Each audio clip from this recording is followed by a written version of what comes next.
Hello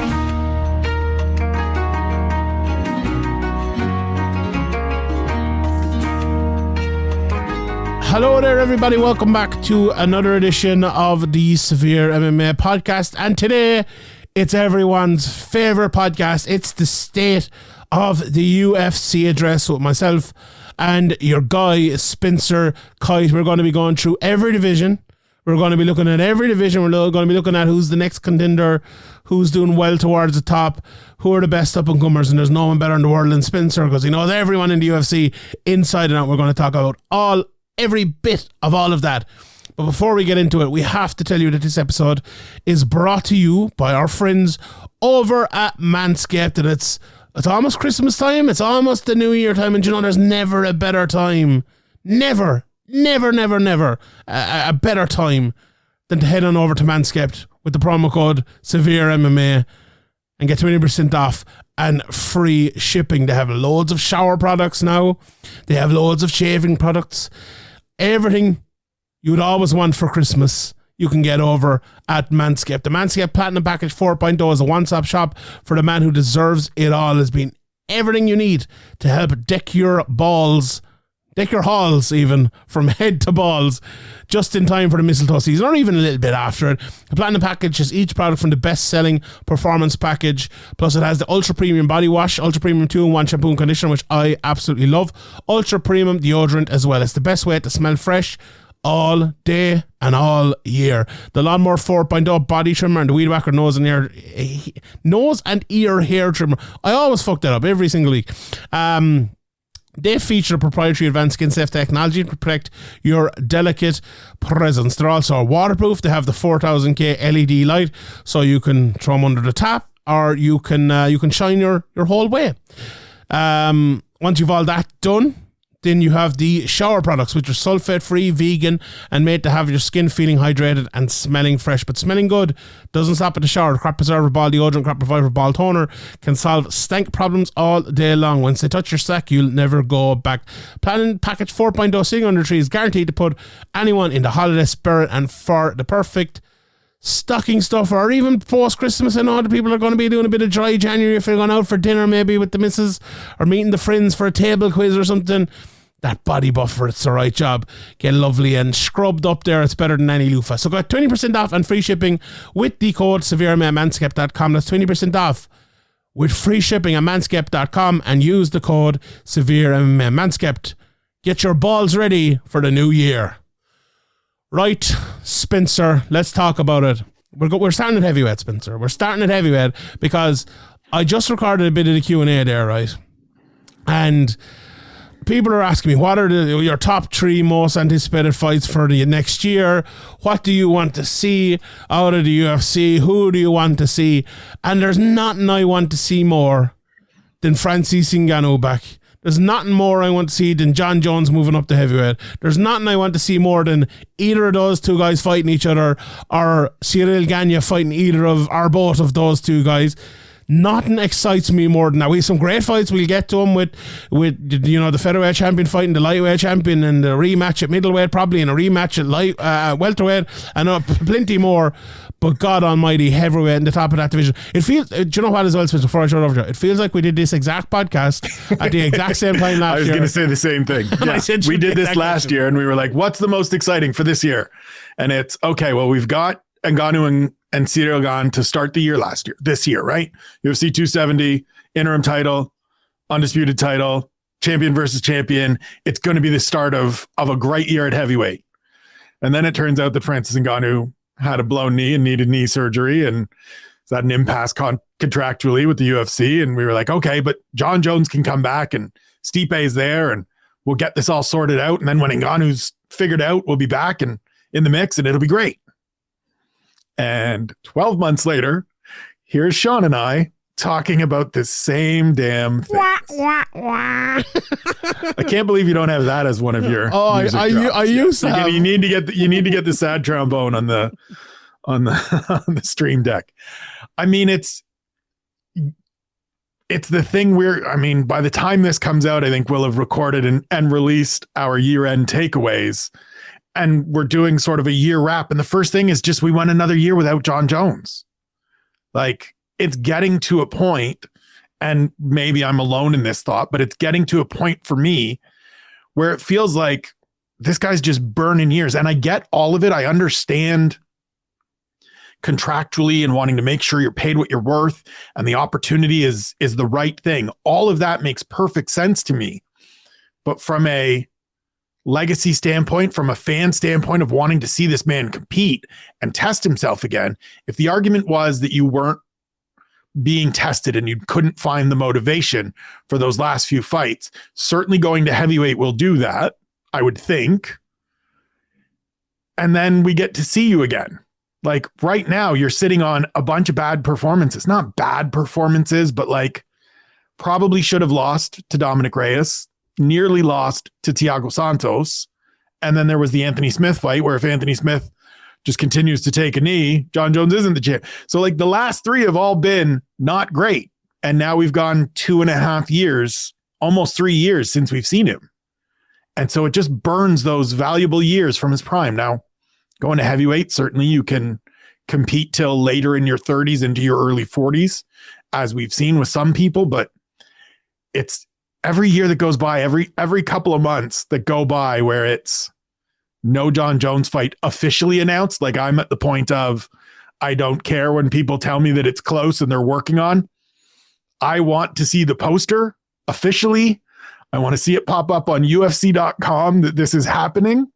And then I will believe it, because right now it's just disappointing. And these are certainly the biggest fights for 2023 is getting Ngannou back, getting Jones in there, getting Stipe in there, getting Cyril Gane against one of or multiple of those men, getting Sergey Pavlovich in there. Like heavyweight actually has some options right now and has some intrigue, but we need the big players back. We do. And it does, but it doesn't at the same time have that intrigue because it feels like it's on pause. You know, we felt this we feel it feels like at featherweight we feel it all the time and have been for years for some reason. But heavyweight just feels that way now. And look, we can't blame, I suppose, Jones for that more. We can kind of blame Ngannou because, you know, I'm sure he was injured and he had the injury for a long time, but like he's probably been back for that for a while and he's holding out for whatever he's holding out for. I'm not sure what way I see it playing out, to be honest. Like, I do genuinely think that John Jones would have fought in November or December this year if Francis or Stipe would have fought him. And I think it's another case of the UFC not wanting to put John Jones in there with Curtis Blades, or not wanting to put him in there with Pavlovich or whoever it might be. Like McGregor, when he wanted to come back and they refused to put him in there against, you know, Diego Sanchez was one of the names, but the RDA was another one of the names, I think, and they refused to do it. I think it's one of those cases, and that has led to like just this pausing, I'll say it again, of the heavyweight division, and it's very, very unfortunate. I get the sense again that John Jones wants to fight, and I get the sense that Stipe and Francis are in absolutely no rush to fight, and I don't know where that's going to go. Like, Francis doesn't have long, does he, until his contract situation is gone a year, and I know John Nash has written about that and things, and that he'll have more options then. I wonder, will he wait? I don't know what's going to happen. Have you any sense? Have you any sense of what's going to happen? I don't. And I think you're right that John wants to fight, right? We see him posting all the training camp and that he's waiting. And again, I understand both sides of that. I understand the UFC not wanting to bring him back against Curtis Blades. It's no disrespect to Curtis Blades. It's not a big enough fight. It's just not. Like, as great as it would be as a, hey, look, John Jones isn't fighting on ESPN or ABC. John Jones's heavyweight debut is going to have a belt attached. It is going to be on pay-per-view. It is going to be the main event. Now, whether that's an interim title against Stipe Miocic or the undisputed title against Francis Ngannou, I think that's what both John and the UFC are likely holding out for. The trouble is, as you said, we have no idea. The Ngannou situation is what it is. I'm sure all parties are trying to find a reasonable and agreeable solution. The one that really is curious to me is Stipe. Like, he feels more than either John or Ngannou as the shit or get off the pot. Like, you're fighting or you're not. I understand you think I had to fight DC 3 times. We had to do that. Why isn't that the case with Ngannou? It just isn't, man. It's just not. And I know, and again, I am always, and you as well, I know, are always going to advocate for these athletes getting the absolute most that they can and valuing themselves to the maximum. But the reality of that is you reach a point where the other side says, yeah, it's not worth it. And so you can price yourself out of things. And it feels a little bit like that's maybe what Stipe Miocic is doing. He is, but I think you hit the nail on the head when we were talking a few weeks ago and you said about like, oh yeah, Stipe might take this fight, but he also might be retired, which is like the perfect position to put yourself in if you're a UFC fighter at his age, at his stage of his career, and in his position. You're like, right, I'll either retire, one, or two, I will take a massive fight for the belt that will get me another massive fight for the belt if I win it, and I'll earn a shitload of money. Or three, I lose that fight, I've got one more big payday, and I'll retire anyway. Like, he's in the But perfect if that's the case, there. take the John Jones fight. That's true. Like, if that's the case, if that's, and I agree, like, that is sound logic. So rather than, it feels like that deal has been on the table. We don't know. Neither of us are privy to what has been, what contracts have been sent and what ideas have been floated out to different management teams and things like that. My guess would be that deal has been on the table, and thus far they haven't found a number that is agreeable to all parties. Fine. I understand it. But you could put yourself in a position where it goes away and you're the man left out in the cold. Like, if Francis Ngannou comes back, if that gets resolved, John Jones is fighting that man. And then you're Stipe standing there going, the fuck do I do? So you either come back and don't fight for a belt, or you just retire and you missed out on that payday that you thought you were going to guarantee yourself. 100%. And then you still Gane there as well, who's probably going to be in front of you, Right. Very interesting. That's what I mean. Like, take the John Jones fight, or you're going to have to get through one of these monsters that just may beat you. Yeah, retirement might be the best guy. But yeah, I feel like he maybe left it too long, and now they're looking for Jones versus Francis. But look, we could talk about this for 2 hours, I suppose. You mentioned Pavlovich there a minute ago. Obviously, Cyril Gane is, like, in my opinion, Cyril Gane, I know he lost to Francis in a very close fight. I still think he's the best heavyweight in the world. And that's one I'm willing to die on. I think he'll prove that over the next year. Him versus John Jones is my dream. That, other people, it might be Francis versus John, but that, to me, technically big guys. I love that fight. Who are those guys in the top 15 right now? And we'll look beyond the top 15 in a second. But guys you're excited about. Like, also, and we'll maybe talk about this as we get through it. I feel like there's never been a time that hardcore MMA fans have known less about ranked fighters than they do now, if you get me. And yes. me included. Now, you're different because it's your job to do that. But it feels like, even like a guy like Pavlovich, I was like, oh, he put on a good performance, there a couple of weeks ago, and I looked at the rankings. He's number 3. I'm like, wow, how'd he get there? How'd he get there? It's another one of the topics that will be discussed on the Severe Takeaways with myself, Harry, and Ian O'Neill as a wrap-up show of, we've never had fewer stars despite having such an abundance of talent, right? Like, Sergey Pavlovich is a perfect example. This man is a monster. Like, if this was 10 years ago, 12 years ago in the UFC, we'd all be falling over ourselves for this guy because he's gigantic. He hits like a ton of bricks. He's on a 5 or 6 fight winning streak. He's murking guys in the first round in seconds, not minutes. And yet he's kind of just this, like, as you said, he's on a good run. Holy shit, he's number 3. It just feels like some of these guys are slipping between the cracks because we're not getting the showcase opportunities that we used to get for some of these athletes in terms of fight night events, in terms of main event or co-main events that are carrying weight and carrying interest. It feels like there's more of a disconnect between fans and the athletes than there ever has been, which is weird because everybody seems to be watching the fights still. They just are like watching them and hating them and not happy about them. And then I think suddenly Sergey Pavlovich is number 3 and people are like, where'd this guy come from? I think people are kind of like background watching the fights a lot too and just waiting for the big fights to come.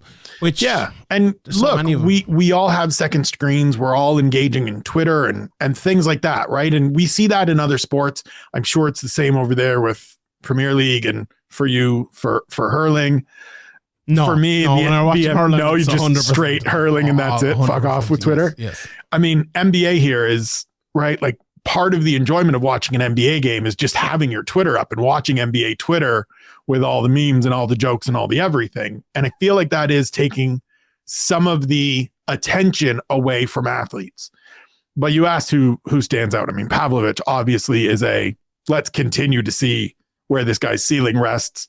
I can't wait to see Cyril Gane back. I will join you on the island of he's the best heavyweight in the world. I know he lost to Francis Ngannou. Give that dude a chance to regroup. He will be just fine. I mean, I can't wait to see Tom Aspinall back. He looked great in March. What happened in July is unfortunate. I was really, really interested in that fight with Curtis Blades. And then outside of the top 15, there's a couple other guys, but we'll get to them in a minute. Who are they? Go on. I'm looking at the Zen Simons this year. A shout out to Zen Simon. And like Jailton Almeida is one that sticks out to me. Yeah, that's. Will he be at heavyweight? Will he be at light heavyweight? It's hard to know. And that's part of the intrigue, right? I think he's happy being a tweener right now, being a guy that fights at about 225 and is like, cool, I'll beat these guys that I can. So right now I'll beat these guys that I can out athlete. And eventually he's going to have to decide, do I want to commit to heavyweight and try to really fight these top 15 guys or even top 10 guys? Because he's matched up against the top 15 guy next time out that he should trounce. And he'll have to make that decision. Either division, I'm happy to see him. Either division, I'm excited. He's sort of the only one. I mean, I'm always going to be a little bit curious in some of these guys that are putting up a couple of wins just at the very bottom of the division, just to see if anything becomes of it. Like, does Waldo Acosta Cortez or Cortez Acosta? I don't think so. Yeah. But just as you said, right? Like, I'm the guy that watches everything. And so I'll put a little asterisk next to his name and watch the next one and be like, yeah, it really isn't coming together, is it? I think Hamdi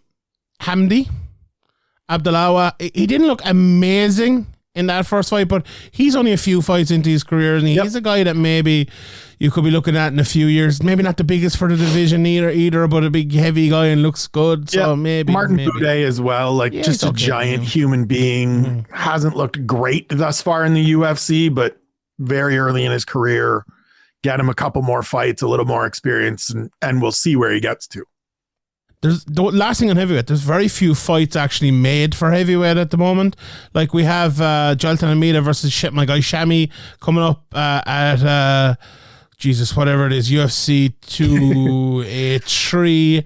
And then other than that, there's like the Zen's list is a bit behind here, but like the Spivak fight against Lewis that was supposed to happen a few weeks ago. That'll be happening in the new year as well. Yeah. And then I think that's about it. Everything. Justin Taffa, Parker Porter. So we should see a lot of heavyweight fights because we know main events are going to be heavyweight fights into next year. And I think when the top of the division gets going again, if it gets going, then the rest of it will. Let's move to light heavyweight. And we won't go weight class by weight class. We might move on after this, but we have to. I feel like that's the most exciting division for next year if it clicks in. Light heavyweight is, I feel like, the last month of 2022 has been the division that everyone has been talking about just because of all the madness. Now, everyone knows I like a bit of madness here and there. A bit. I mean, and I was brought up, I suppose, covering the sport,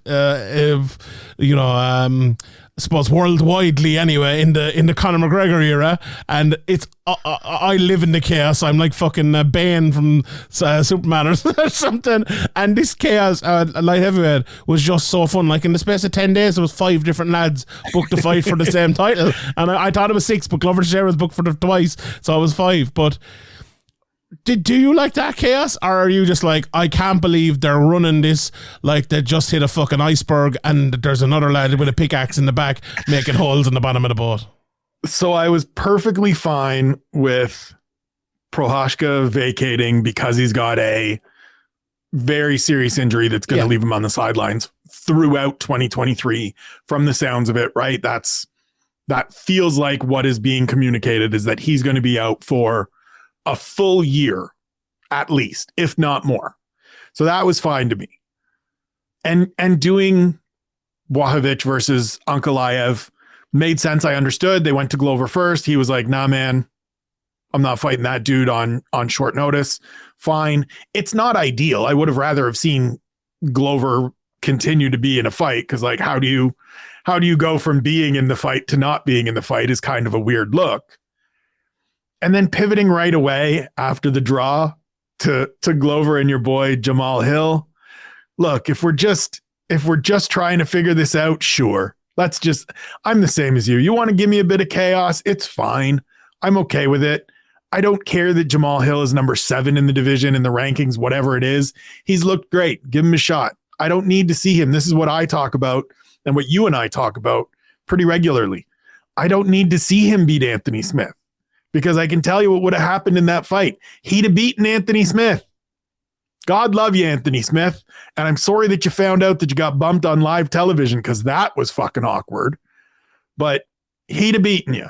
And then he'd have called for a title shot. So we're just skipping over the middleman. And I'm fine with it. It's weird that it's a month notice and let's just throw it in there. And all of a sudden it's the main event over the flyweight title fight. Like, Jesus. But I'm all for some chaos. Let's go. I think the fact it's such a great fight as well, it makes it even better. And like, two very, very good fighters who I really, really like. I remember, you know, we did this New Year's resolution. I think it was in maybe 2021, possibly, or maybe even earlier. And I remember saying, as long as you give me good fights, I'm going to be happy. Fuck the belts, fuck the rankings and all of that. Give me a good fight and I'll be happy.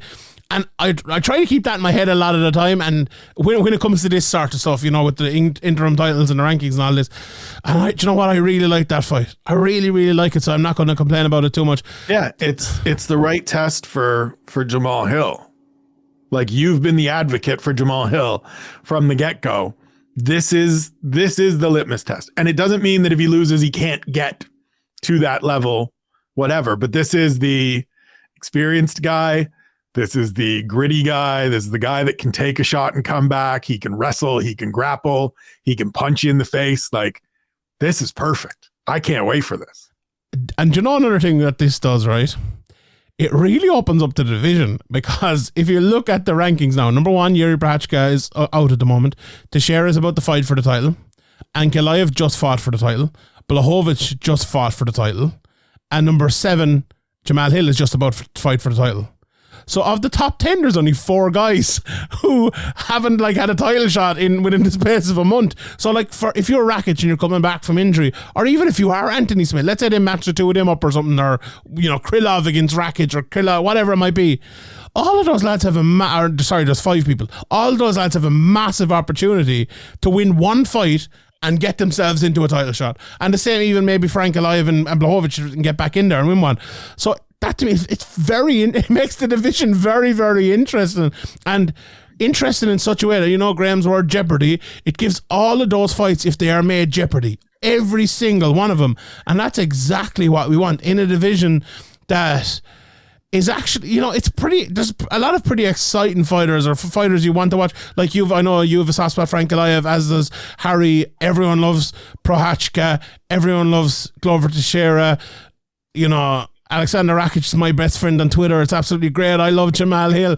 It's, you know, that division to me, you know. Well, and there's guys that are like, Johnny Walker is trying to rehabilitate himself, right? Got a good win last time out. He's got the fight with Paul Craig coming up. You win that, you're back in the top 10. And then, as you said, you're a winner too. Like, you beat Paul Craig, you jump on the mic and you say, Anthony Smith, I hear you need a dance partner. Let's go. And you try to beat that top 5 guy, and away you go. Or Paul Craig, Alexander Rakic when you're coming back. Either one of those guys wins that. Yeah. You just move yourself forward. Let's say Jamal Hill Krylov is going to be in the same place. Mm-hmm. I mean, like, Ryan Spann has got a fight coming up. I think he's fighting Krylov. You win that, start calling it, like, then you take aim at one of those guys in the top 5 that doesn't have a dance partner, and then you're there. And then all of a sudden, it's not the glory days by any stretch. It's not the golden era of 205 when we had Rampage and Rashad and Forrest and Vanderlei and the tail end of Chuck and all of those things. But at least it's exciting again. At least it's interesting again.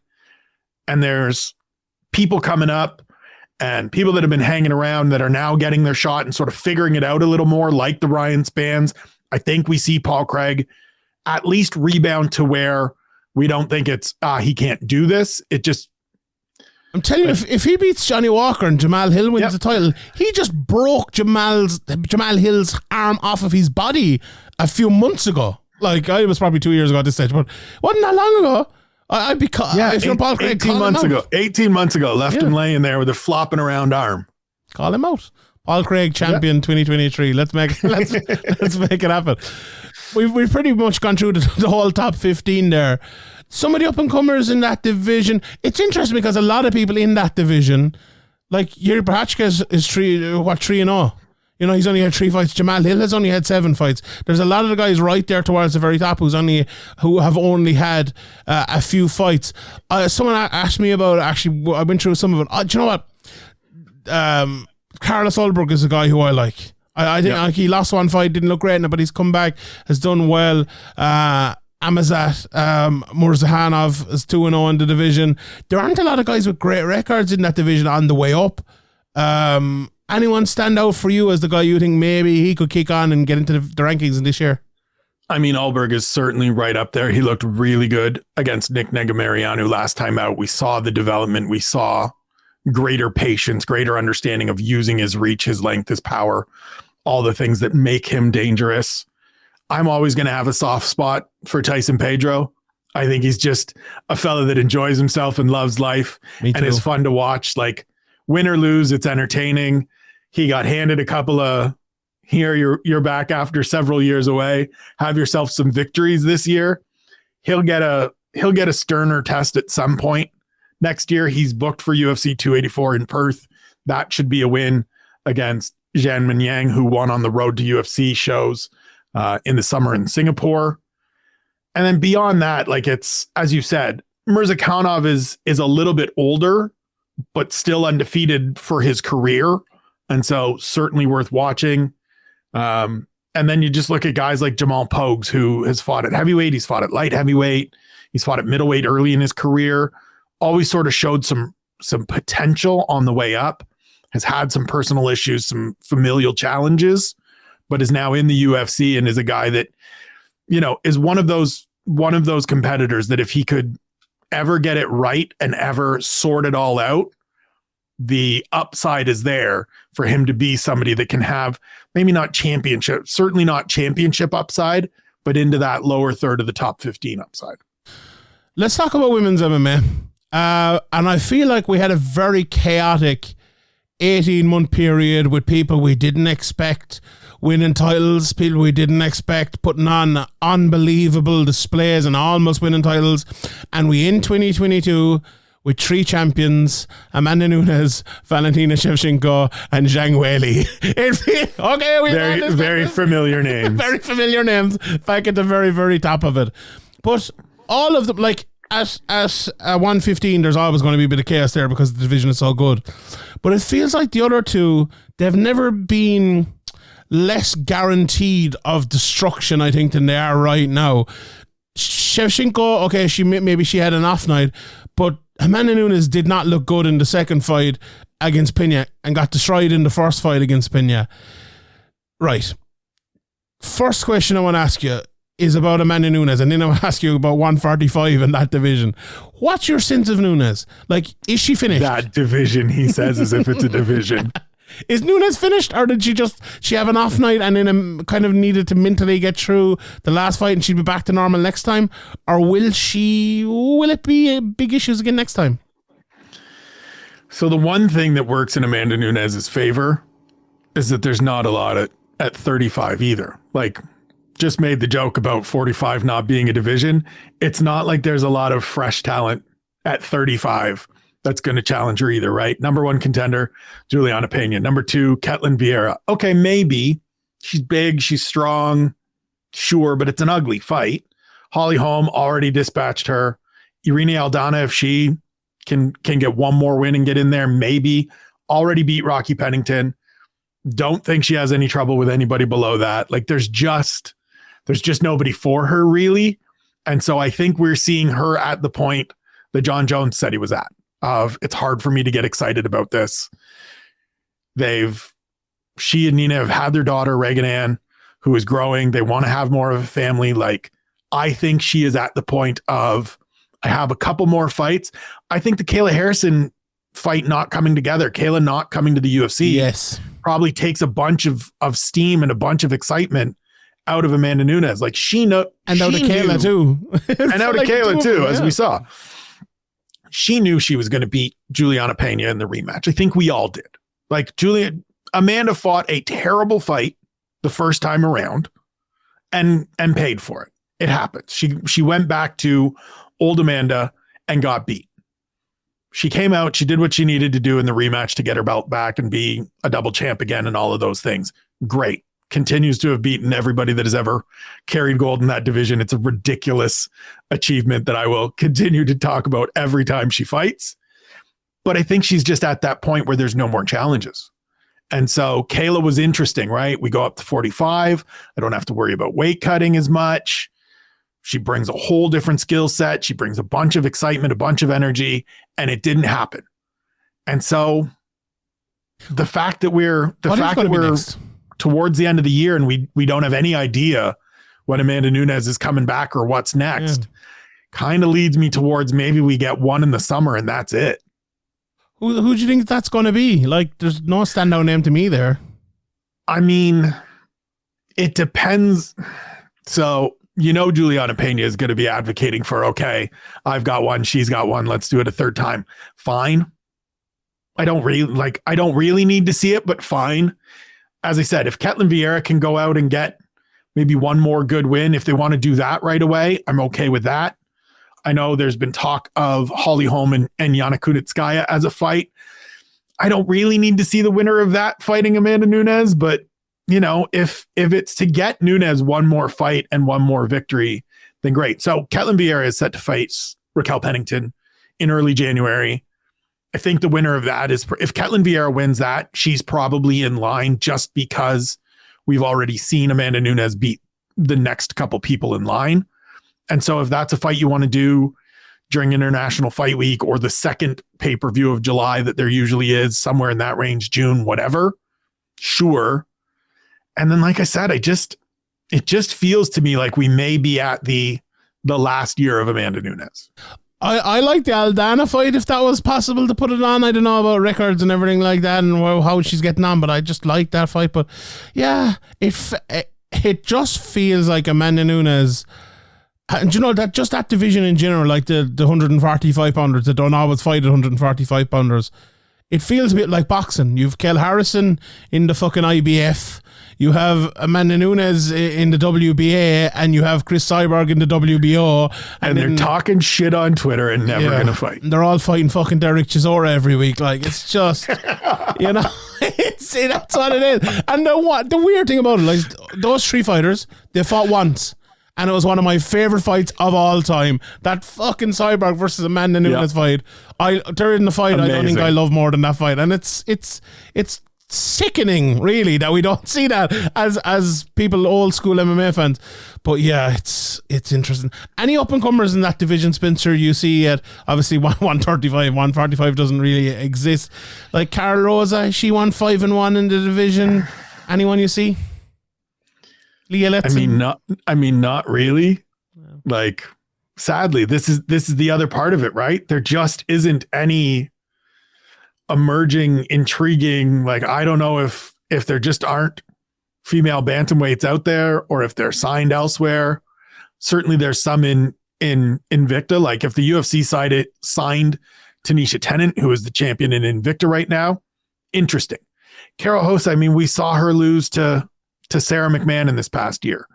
And we know the ceiling of Sarah McMahon. Sarah McMahon's okay, but Sarah McMahon is going to find a way to get stuck in a submission at some point, right? She's going to make some mistake. She's going to be exhausted by round 3 because she wrestles for 10 minutes. And like, look, I understand it. I've never been in there and I couldn't wrestle for 10 seconds, yet alone 10 minutes.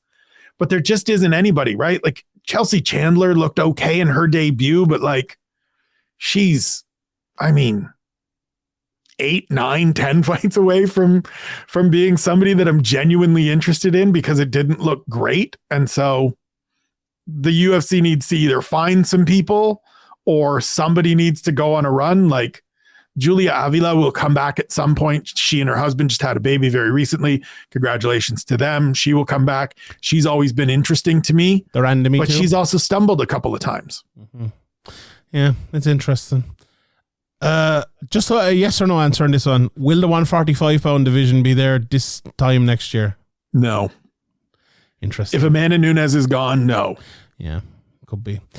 125. Let's talk about that. Valentina Shevchenko obviously had that very close fight with Talia Santos not too long ago and ended up winning it. But like the second after that fight happened, I was like, do that fight again. You know, you need a bit of intrigue. You need someone for Valentina Shevchenko. She might go out and win it. She might go out and destroy her. All well and good. But if she doesn't, you are... you're looking at a big trilogy then, or you're looking at something exciting. I think that fight made a ton of sense to put it on again. But it feels like you know what 2020 feels like, or 2022. It feels like the year the champions just kind of sat out a lot of the year, you know. Yeah, and I give credit to Adesanya for not doing that. He's probably one of the only ones, maybe. But it's that division especially. It's just been very kind of wait and see what happens, and not like Mano Feroz put herself up there right towards the top. Obviously Santos is there. The division is, you know, there's some very good fighters. A lot of people have emerged. Look at Aaron Blanchfield, looks good. I've been massively impressed with Tracy Cortez's improvements over the last couple of years. Casey O'Neill looks really good. I like Viviane Araujo, even though, you know, she hasn't gone great lately, but it just is Shevchenko, like, could Shevchenko lose next year? Yeah, certainly. She almost lost to Taila Santos in Singapore. Almost. We haven't seen her since. As a man said, nearly never bulled a cow. Close only counts in horseshoes and hand grenades. I mean, I think the same thing as you with these champions. She is on my list of people that I would really like to talk to in the next couple of weeks to find out. Like, we haven't heard anything, right? And look, it's going to be a theme forever when we talk, especially about these championship athletes. If this is a money thing, if this is a contract thing, if this is I just need some time after being really active and fighting twice a year at least for the last 5 years, fine. If this is an injury thing that wasn't disclosed, that she needed to just take some time, great. But we haven't heard anything. And here we are. She fought in June. It's the end of December, or late December, I should say. And there's been no, like, she talked at the World MMA Awards and listed off 5 or 6 people that were possible opponents. Great. Sign to fight one of them. Just get this done. Get us back in here. Because the thing that I'm scared about for this division is that we're going to hit that bottleneck, and we're going to hit that log jam where the contenders start cannibalizing each other. And I don't need this to turn into middleweight or welterweight or featherweight or every other division where this happens, because there's so much good young talent. There's so much established talent. Like, let's just get things moving again. And that all starts, same as always, at the absolute top. We need active champions to keep everything moving. So get her back in the octagon. I'm just looking at the rankings here. Number 10, Aaron Blanchfield. Number 11, Casey O'Neill. Let's say that fight happens, and maybe that's exactly what you're talking about there. Who wins that fight? I would pick Blanchfield just because Casey's been on the sidelines for a year. Yeah. Just because she's been dealing with a knee. And stylistically, I think they're fairly similar. I think Casey's a little bit better of a striker, but I think Aaron's a little bit better of a grappler. But like, keep those two away from each other for 3 years. They're 23. Like, keep them on parallel paths going towards the top, and have them face the Andrea Lees, the Jennifer Mayas, the Viviane Araujos, the Lauren Murphys. That's a major problem, though, isn't it? That's what we need to be doing. Test them against the veterans rather than pitting them against each other, because let them all go forward. It's like the Tracy Cortez Amanda Ribas fight. Love the fight to get answers about each of them. Hate it because I want to see both of them move forward. At some point, though, someone, especially that lower down in the division, someone, and the thing about this is as well, right? We did the Speaker's Corner months ago now, myself and Harry, talking about matchmaking and talking about making, not just matchmaking the fighters, not just matchmaking the divisions, but setting out the divisions over 3 years, as you just said. And it feels like the UFC don't have that. They look at the rankings. They'll probably do what I just did there. See Aaron Blanchfield and Casey O'Neill at 10-11 and match them up. Who's within 2 spots of each other? Yeah. And I don't think that's good for MMA, and exactly creates what you were just talking about there a second ago, a bottleneck around the division. The thing about that division as well, I think we've talked about all the up-and-comers in it because there's so many good ones in the rankings already, because the division is newer, obviously, than the other ones, and those people were able to grow as the division grew, and now like the young up-and-comers are actually like, part of the top 15, so it's very, very interesting. Let's move on and talk about 115, another division that this is a bottleneck, but for the exact opposite reason of the other divisions. It's because the champions probably fight so often and fight each other so often, and you look at a lot of the top 10 have been champions or have fought for the title before. After that, though, the problem is like you get to say like 9, 10, 11, you have Ribas, you have Jandiroba, you have Michelle Waterson Gomez, you have Angela Hill. None of them are ever going to fight for a title, I don't think. Maybe Ribas, but I don't think so. Even maybe Tisha Torres, you could throw it above that to another one. And you look at that division and say maybe it's not as strong in totality as some of the other divisions are, as it has been before. And it could turn into a lightweight thing where it's just the same 3 or 4 people fighting each other over and over and over again. First of all, Spencer, do you think that'll happen? And how do we stop that? I think the top 8 names in that division are going to just continue to fight each other for the next 3 years. And so that's the champion Zhang Weili, Carla Esparza, Rose Namajunas, Amanda Lemos, Jessica Andrade, Marina Rodriguez, Yan Jianan, and Mackenzie Dern. Those 8 people, you could put them in a little tournament bracket and just, ideally, that's what I would do. Right? Take those 8 names. Scott Coker do it. Set them out. Scott Coker would do it. Have the title defended every time, right? And so the first fight is Zhang Weili versus Mackenzie Dern, 1 versus 8 in terms of seeding. And we just play our way through. Be really entertaining. I'd love to see Jessica Andrade and Marina Rodriguez, Amanda Lemos and Yan Jianan. It would be a way to solve it and to keep things moving forward and keeping people engaged. Because I think you're right. Beyond Mackenzie Dern, so Tisha Torres, she and Raquel Pennington are pregnant. Tisha's out for a while as she grows a child inside of her and then gives birth. Shouts to them. Congratulations. And then, beyond that, I think Ribas is fighting it at flyweight. I think she's made that move. Verna Jandiroba is very good, but not that upper echelon level. Michelle Waterson Gomez, it hasn't happened, isn't going to happen. She's 36, 37. Angie Hill is perfect where she is. And beyond that, maybe Luana Pinheiro and Emily Ducote develop a little bit and get a little further ahead at some point.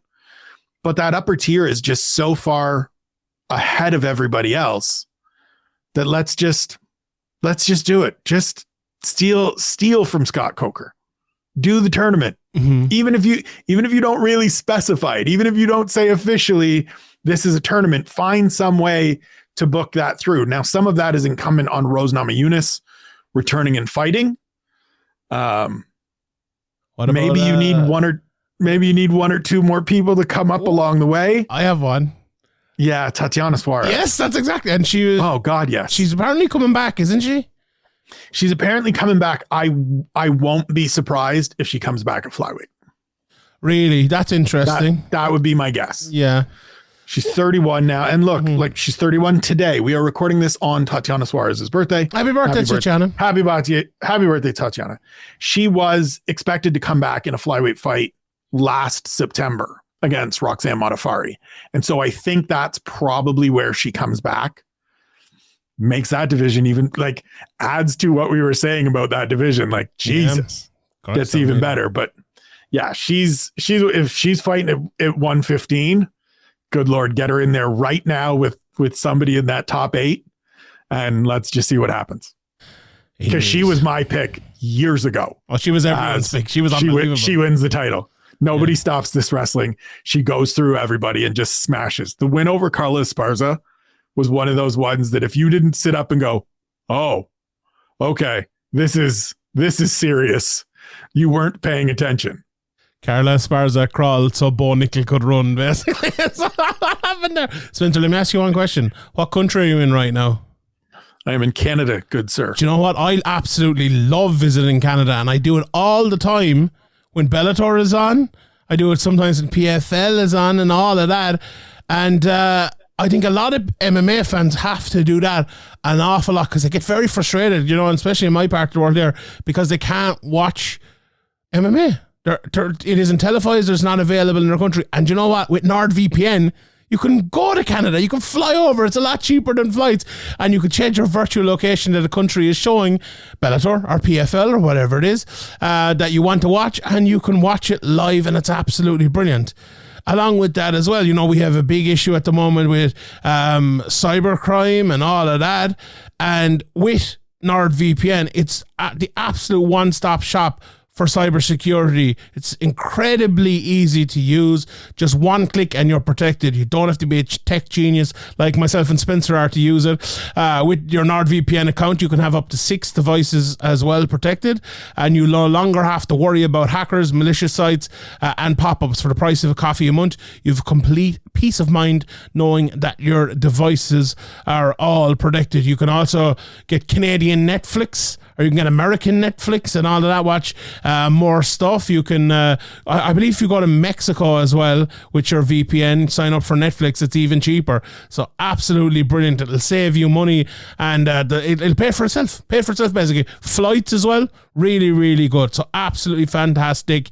It's the price of a cup of coffee every month, a small price to pay for premium cybersecurity and access to a vast amount of entertaining content from all over the world. So grab your exclusive NordVPN deal by going to nordvpn.com/SevereMMA to get a huge discount off your NordVPN plan plus 4 months for free. It's extremely brilliant. It's completely risk-free with Nord's 30-day money-back guarantee. So do that. nordvpn.com/SevereMMA. Try it risk-free now with an 30-day money-back guarantee. nordvpn.com/SevereMMA. For some reason, I can't say the word /. I sound like I'm something in my mouth or something when I'm saying it. Maybe I should just say // Can't say it. Anyway, let's move on and let's talk about flyweight, Spencer.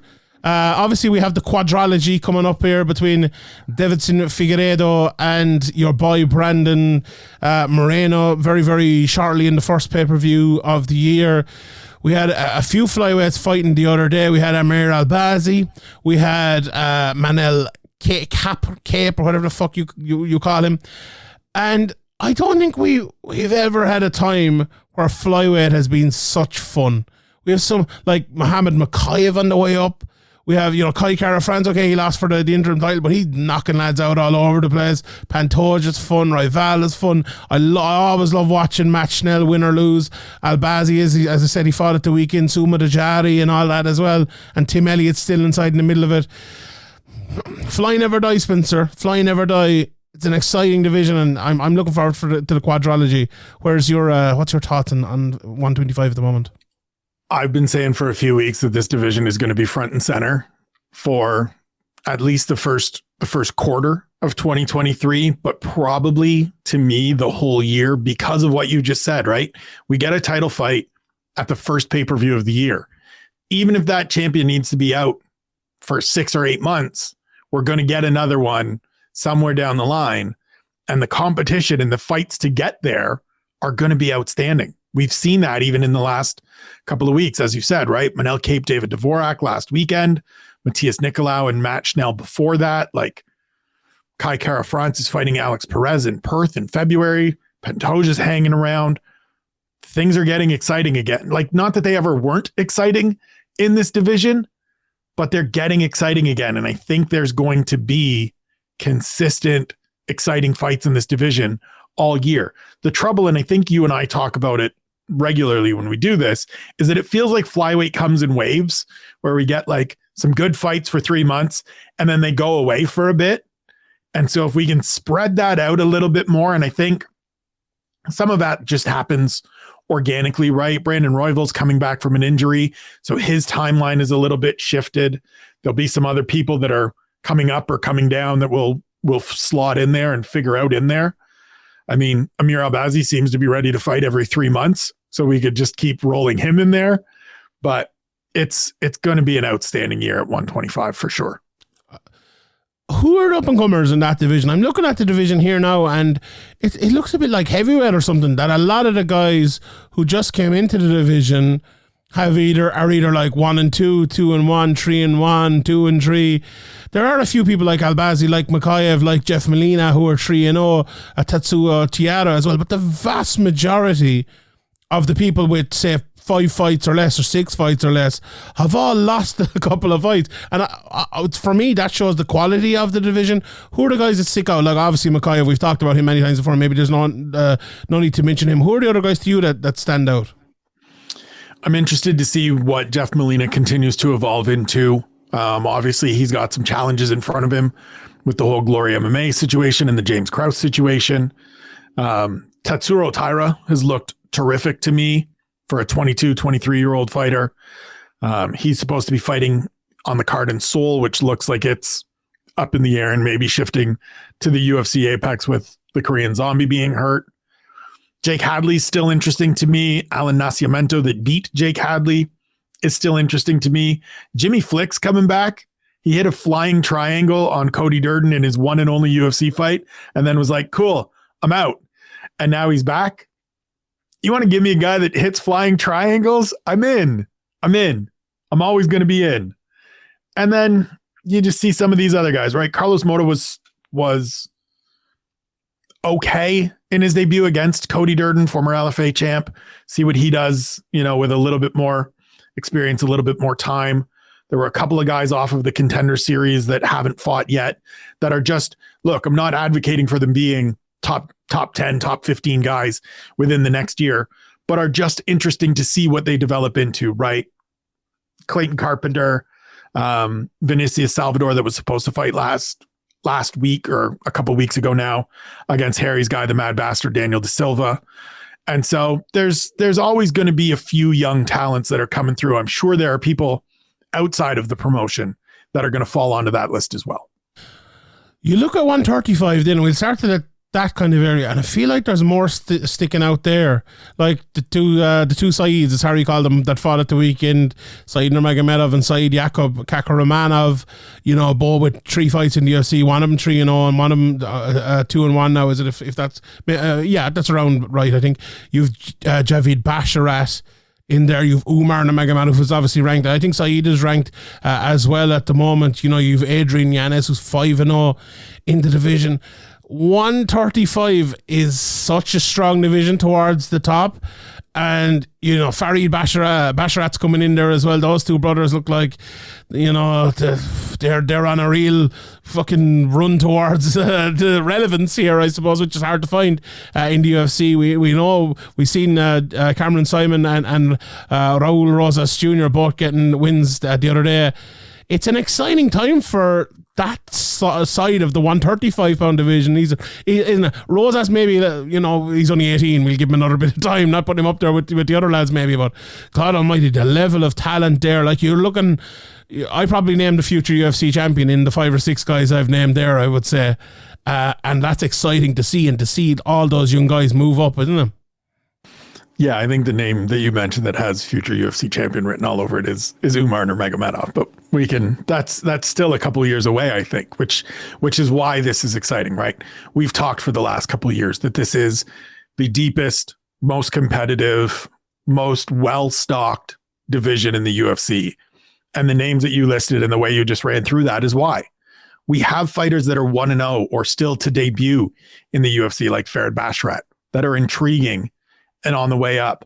We have that middle pack of guys that have, between 3 and 6 fights in the UFC that still have room to grow, like the Adrian Yanez's, like Taylor Lapilus, who is supposed to be coming back, like Kyler Phillips, still only has 5 fights in the UFC. He's been ranked at one point and can still move forward. Saeed Nurmagomedov, as we said, over the weekend, gets a very good win, come from behind win. Sadykhub Kakhramonov, who he beat, still looks intriguing as a 27-year-old that can move forward. And we're not even into the top 10 with that. We're not even into the guys that are, just outside. Like Montel Jackson has 8 fights in the UFC, still has a ton of upside to me. I mean, I love this division so much because there's so many options.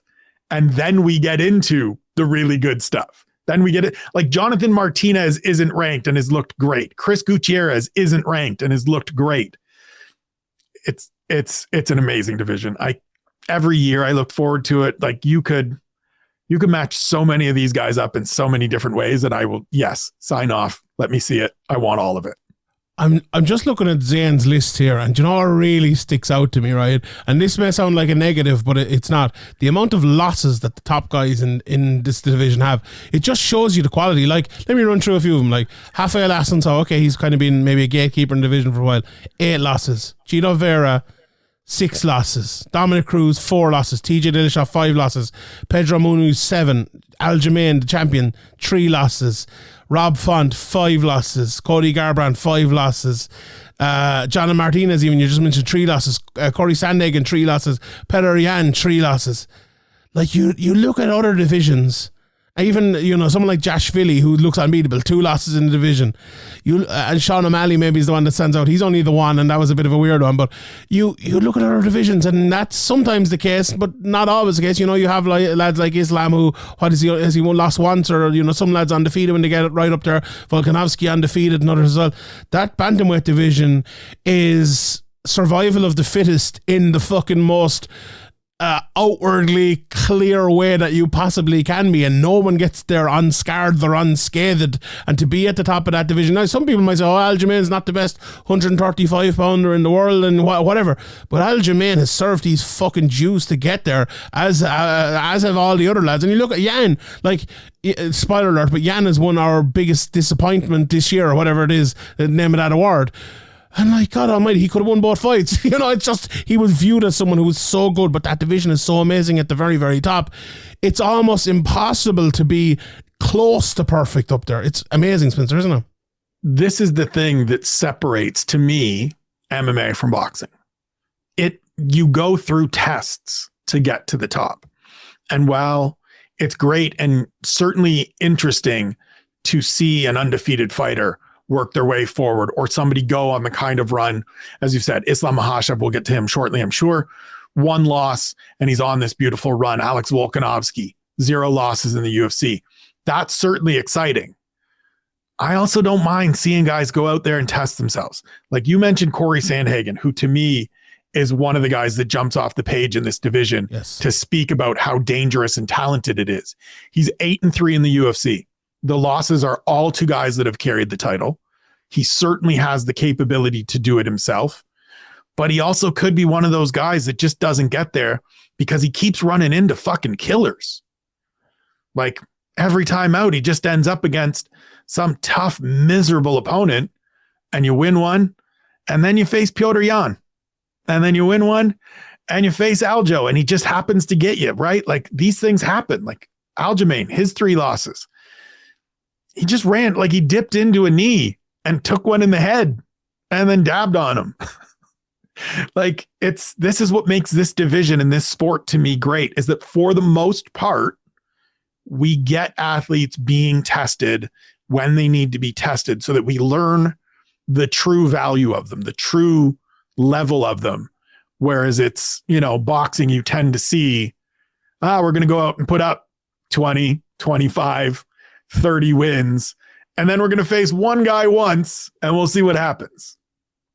And retire. No, never be seen again. And then face Derek Chisora every weekend. But I would take that. We all, in MMA, there's this weird thing where sometimes we want to be like other sports, we want to be like boxing, or we want to chase perfection. people need to realize that the lack of perfection is actually what makes MMA beautiful and brilliant.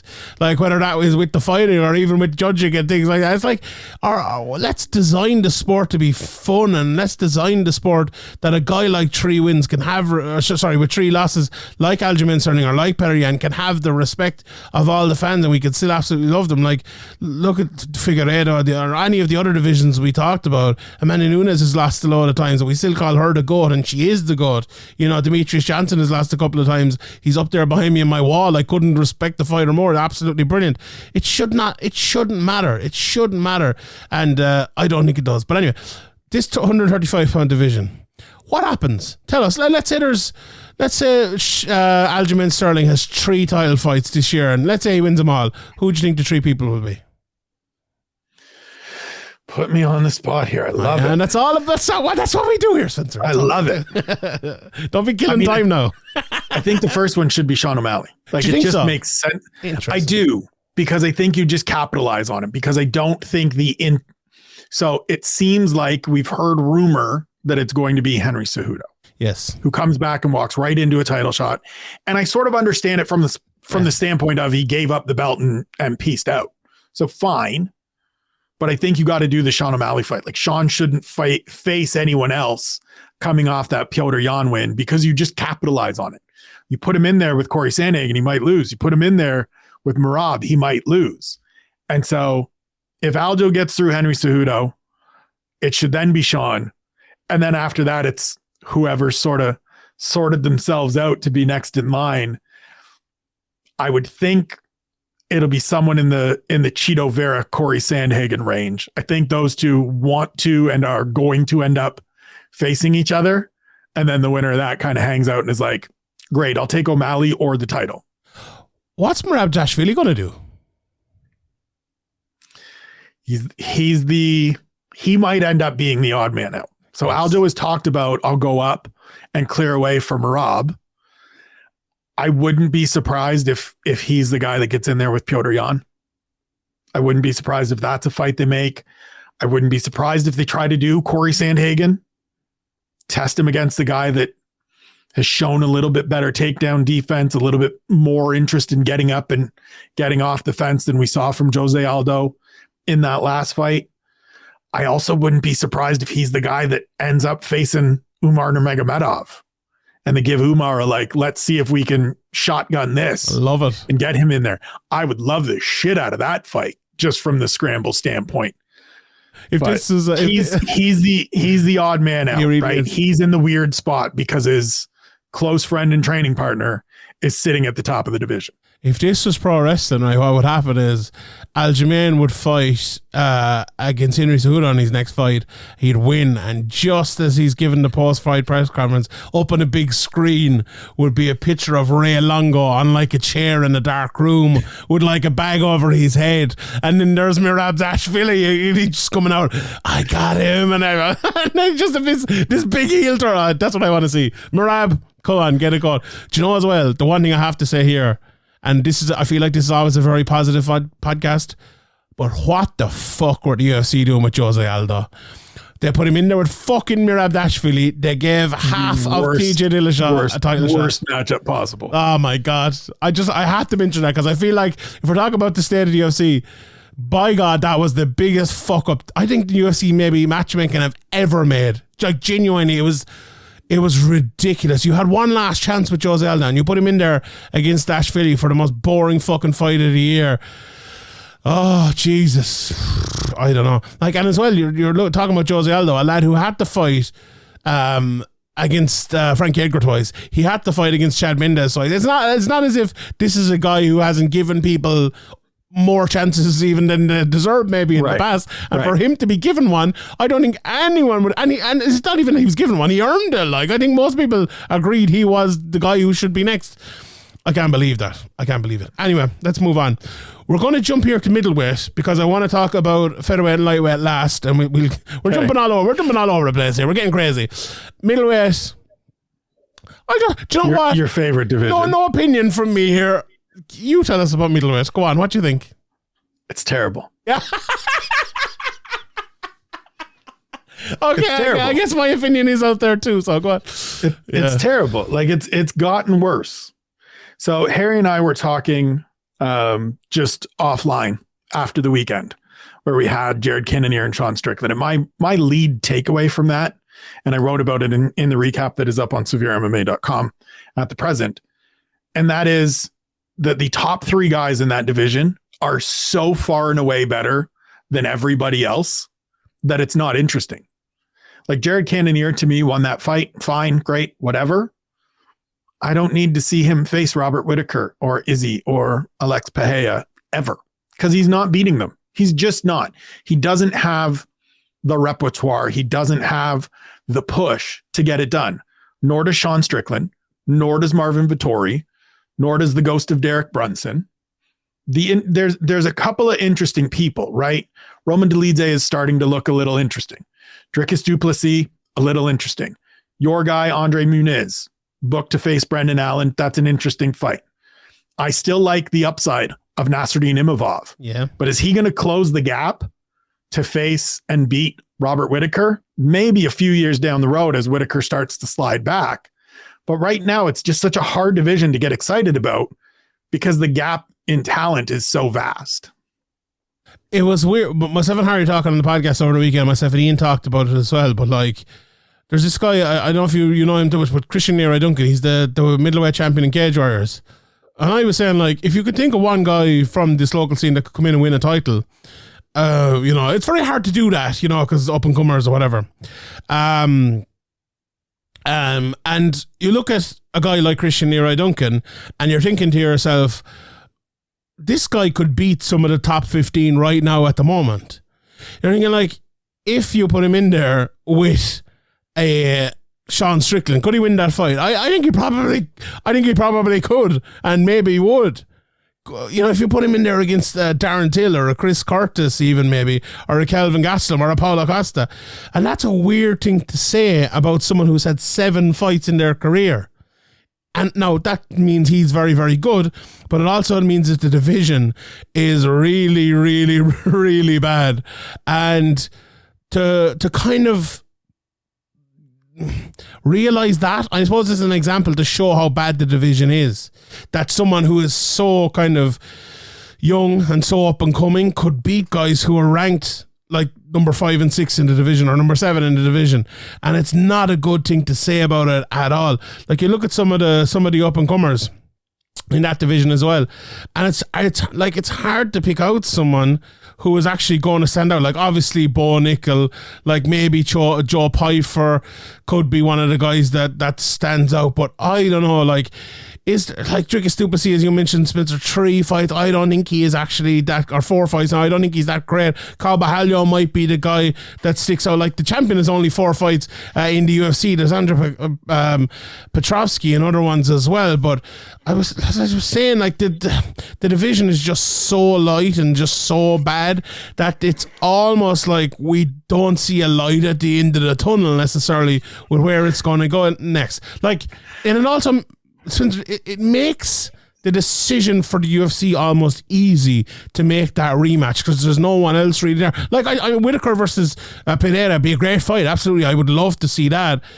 But like, you have that down the line. Like, Whittaker's not going to lose to any of them bums coming up. Like, you make the fight, make the rematch. Is that, you think, what they'll do next? I think so. I think you have to give Israel his due for what he has done in that division. And for the fact that, he won at least 3, if not all 4 of those rounds before it finished. And so given that situation, and given, as you just said, that you can have the Whittaker fight in your back pocket because he will beat Paulo Costa. He will beat whoever stands across from him because he is that good. Then you just go forward with it. You're mentioning sort of the dearth of talent. It makes me wonder every time you mention Christian Leroy Duncan. I think about guys like Johnny Eblin. I think about, like, how is the UFC, like, is that Bellator just being better at going after some of these much younger fighters? I think so. Is it the UFC being asleep at the wheel and just only wanting people to come through their funnel?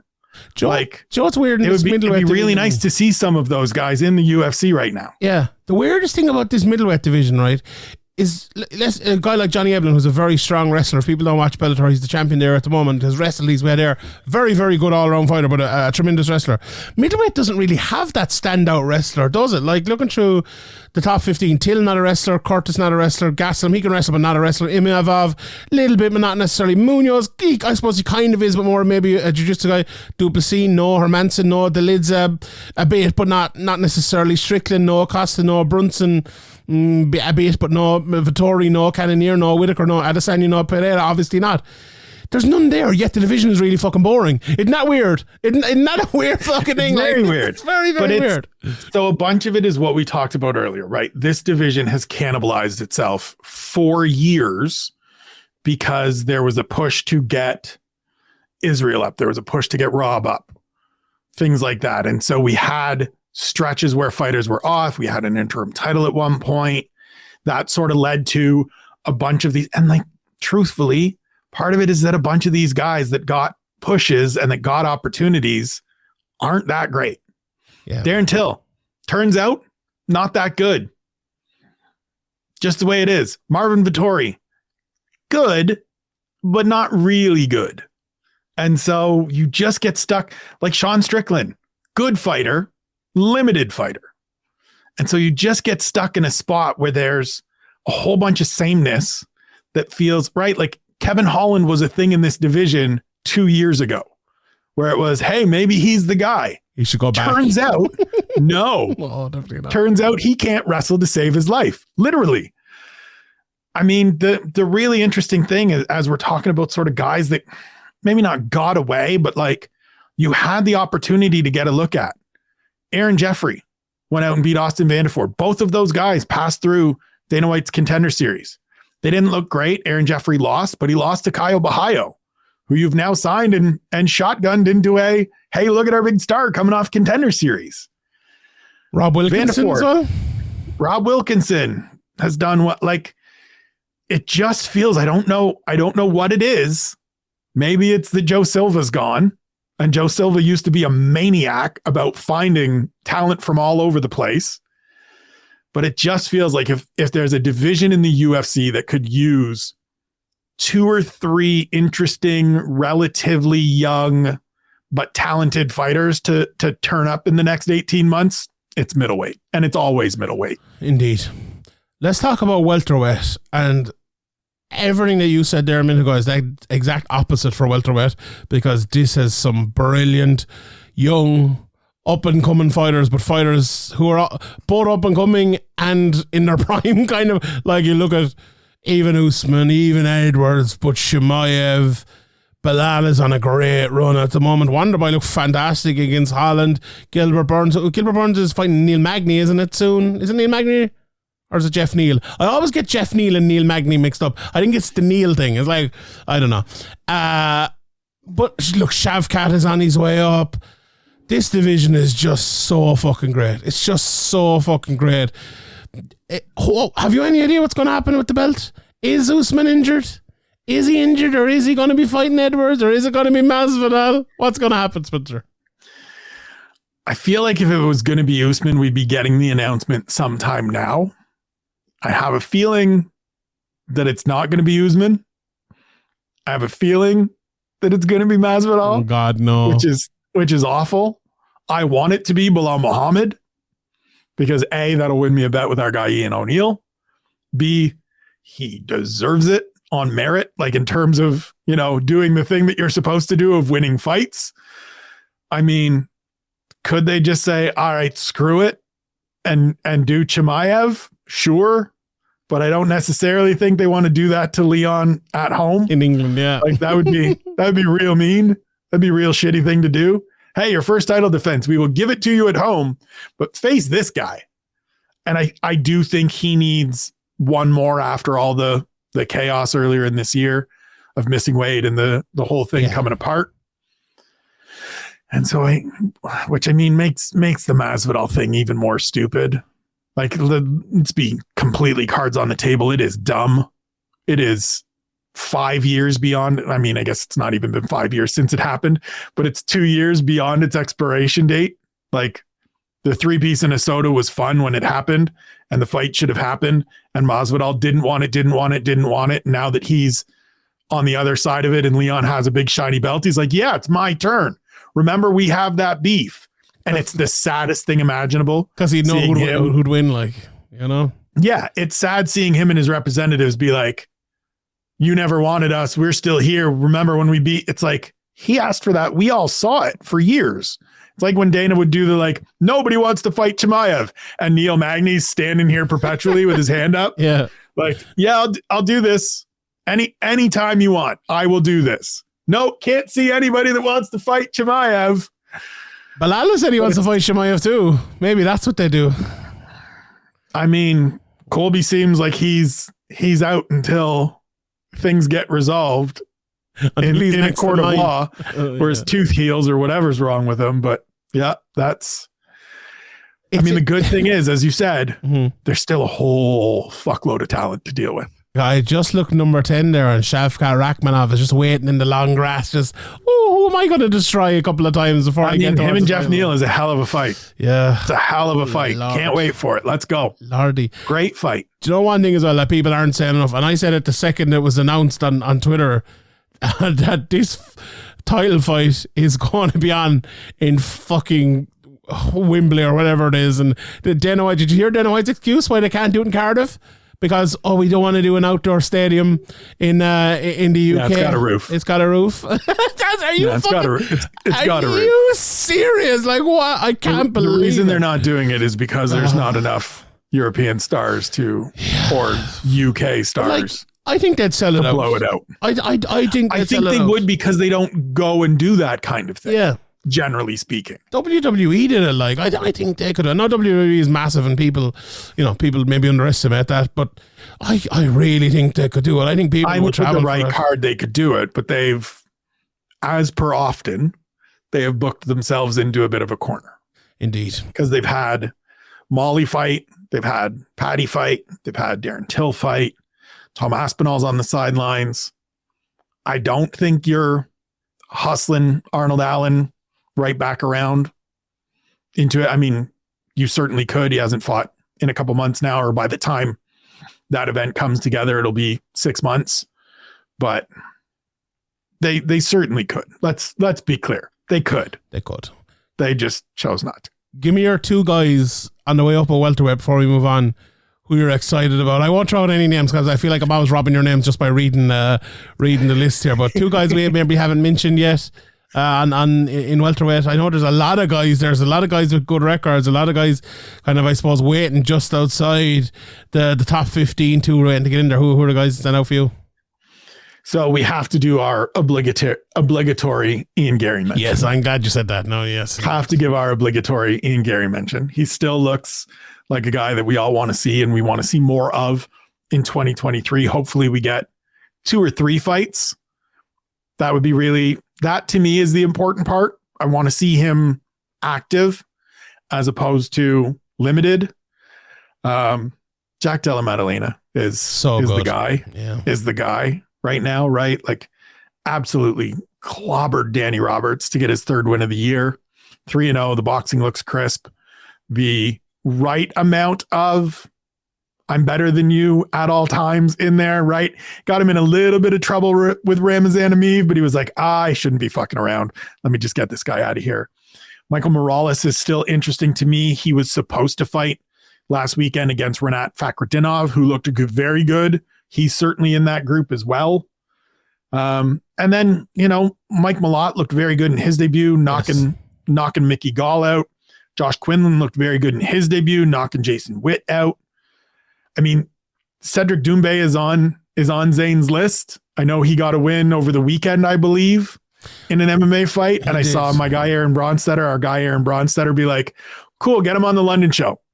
They didn't want to let him fight in France because of the disparity in terms of level of experience. Cool, London, let's go. Get him in there.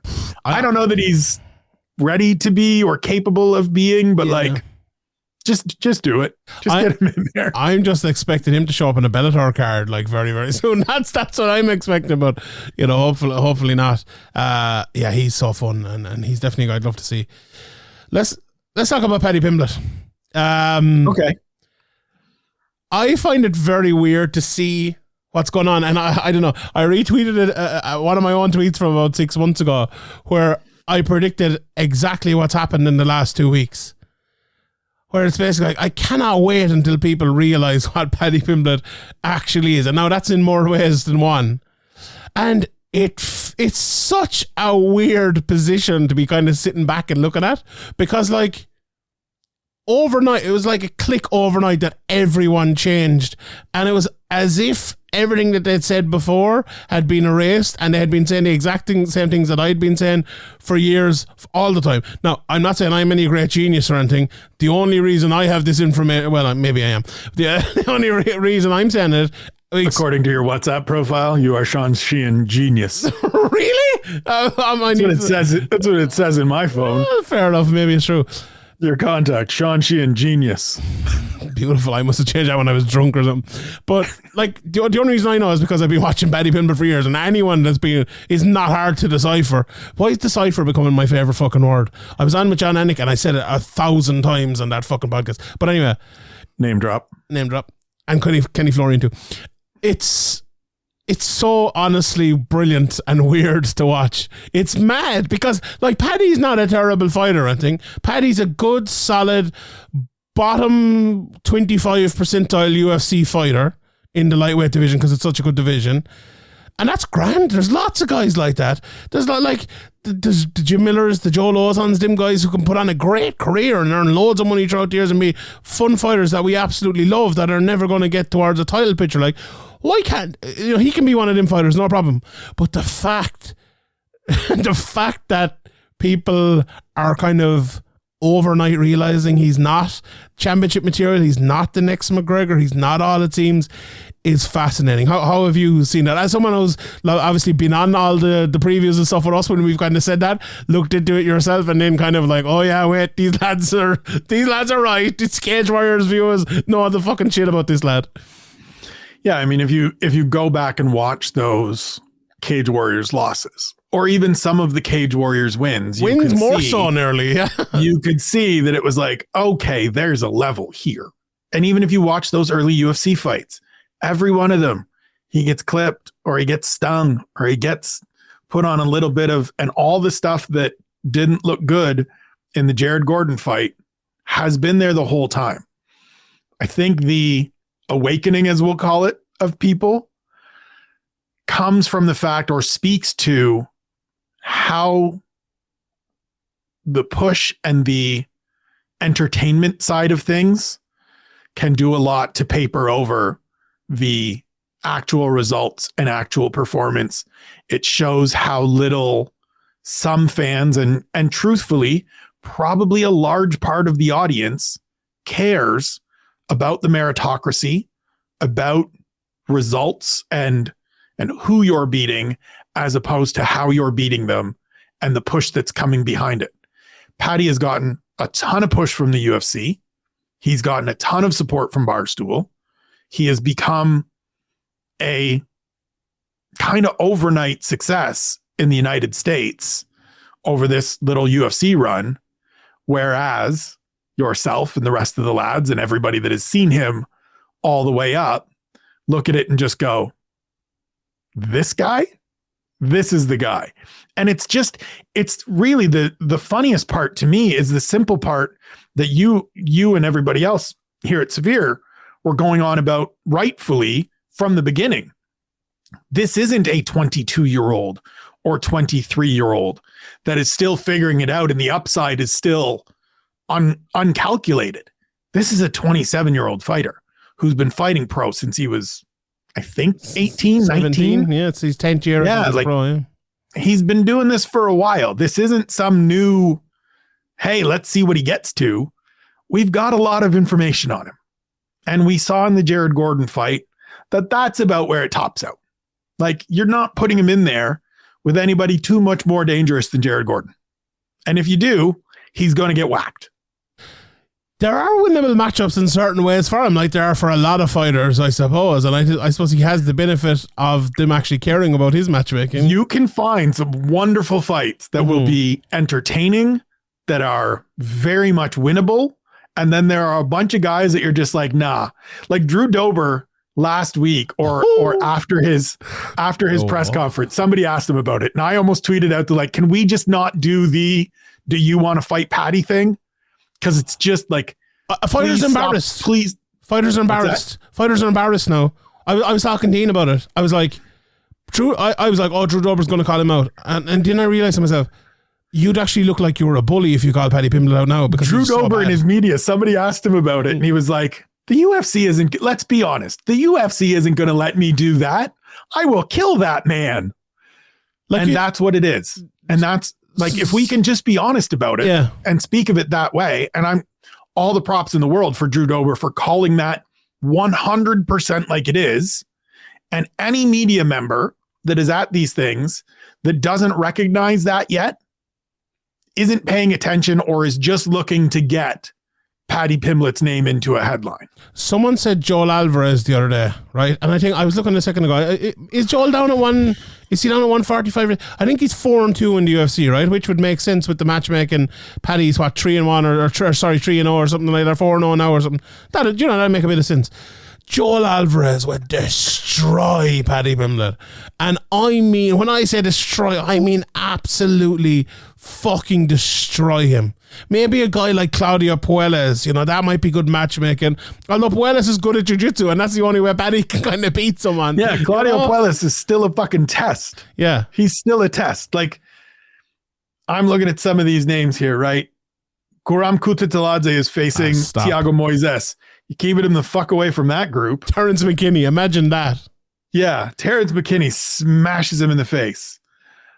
I mean, I don't even know.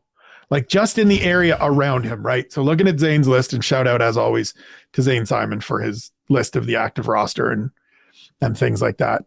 Mike Davis probably boxes his head off, right? Paddy keeps that chin high, probably boxes his head off. The thing is, though, before you even go through these, right? I did this with Cage Warriors like a year ago, right? And like Mike Figlack is there now. Mike Figlack will beat him, destroy him.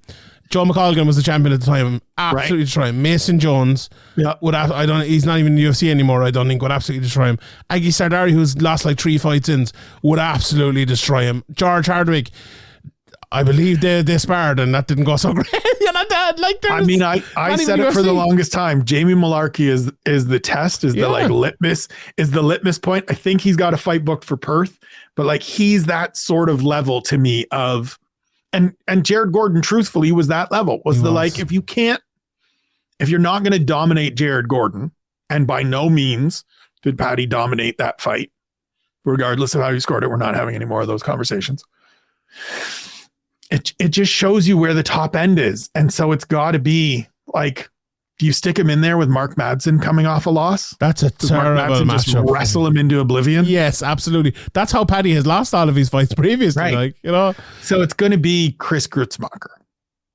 I think he probably wrestles him as well. And Grits is tough. Yeah. Grits is a grimy dude, right? Is it Fares Zayem? Another tall, kind of rangy, might be able to beat him. But like that's still a test. That's still a tough fight. Here's one I could see, right? Slava Claus, because he got destroyed. Yep. He lost a couple of... but do you remember him in the Contender Series? Like, if he fights anywhere like that, he'll knock Paddy out. Like, this guy can... 100%. My man can... Like, the way to beat Slava Claus is what Mark Jacasey did. Yeah. And wrestle him into oblivion. Well, Paddy might be able to do that. If you stand with him, Paddy is going to face the Chris Duncan fate, where things are going fine, and then you eat a left hook that sends you into the shadow realm. We need someone with just really shit jiu-jitsu who loves taking people down. That's what we need here to get Paddy with. But does he face a Rafa Garcia who's coming off a win? Does he face maybe Jai Herbert? Maybe do we finally do Jai Herbert? Do we have a Cage Warriors reunion and do Jai Herbert in London? If that fight is standing for more than 3 minutes, Jai Herbert will knock him out like without a shadow of a doubt. Yeah. Without a problem, right? Uroš Medic kicks him in the guts and he falls over a bunch of times. Like, Rafael Alves is a big, dangerous power hit. Like there's not a lot of good matchups for our guy Paddy out there. No, there are not indeed. Let's move on from Paddy and let's talk about like one of the best divisions in the world. We've just talked about one of the worst fighters in it for the last 10 minutes.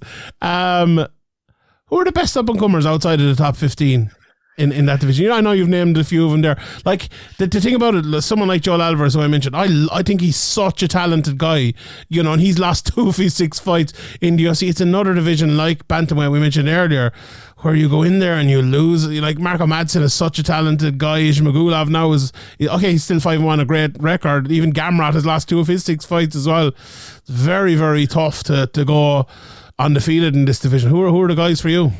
I mean, Alvarez is certainly near the top of that list. You say the 2 losses, yes, but it's Damir Ismagulov and Arman Saryukin, who were in the co-main event last week and are absolutely fucking terrific. And so that's another one of those, like, we can't fault him for it kind of situations. I mean, I know he's in the top 10, but Gamrot is certainly still somebody to look at and to pay attention to. He's ranked, but Jalen Turner is a fucking problem. Jalen Turner is a big old problem. Harry talked about it after his last win of, here's a kid that's got some experience, has some power, and is figuring out how to use his length. That boy's going to be a problem. Grant Dawson has looked terrific. He's looked even better since going down to American Top Team. Like, there's some talent coming there. And then you get into some of these like very early stages of their UFC career kind of group, and Terrence McKinney is still obviously like really good, somebody we have to pay a lot of attention. You don't put Drew Dober on skates like that and be that close to finishing Drew Dober on short notice. Yeah, he lost. He got ahead of himself. He got out in front of his skis a little bit. You dial that back just that little bit. You figure that piece out, and the UFC is doing the right thing of pulling him back, just pulling on the reins a little bit and being like, okay, you don't need to face these guys that are just outside of the top 15. He's now facing Ismail Bonfim on that first pay-per-view card in Brazil.